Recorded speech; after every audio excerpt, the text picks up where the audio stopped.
এই সেই ভাই আমার, যে কোন সময় তোমার কাছ দিয়ে মায়ের আদর পায় না, নিজের মায়ের শেষ সম্বলটুকু দিছে মা তোমার চিকিৎসা।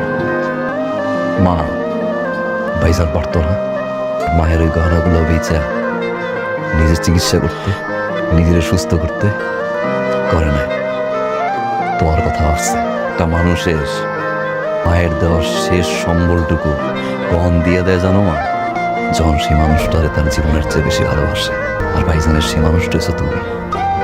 এক মারে হারাইছে আর এক মারে হারাইতে চায় না। এই হলো আমার ভাইজান, তোমার সৎ ছেলে। মা, মা শব্দটা তো পৃথিবীর সবচেয়ে মধুর শব্দ। মা শব্দের উপরে তো কোনো শব্দ নাই। মা সৎ মানে হচ্ছে ভালো।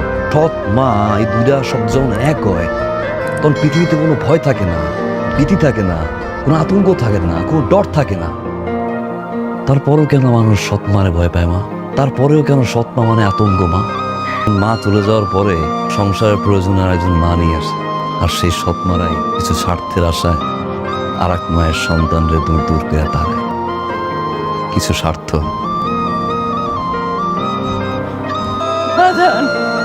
আমার তুই মাফ করে দে, ক্ষমা চাওয়ারও সাহস নাই।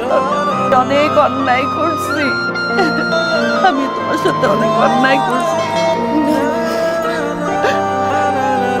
আমার একটা সন্তান না, আমার দুইটা সন্তান। আমার মাফ করে দে বাজান রে।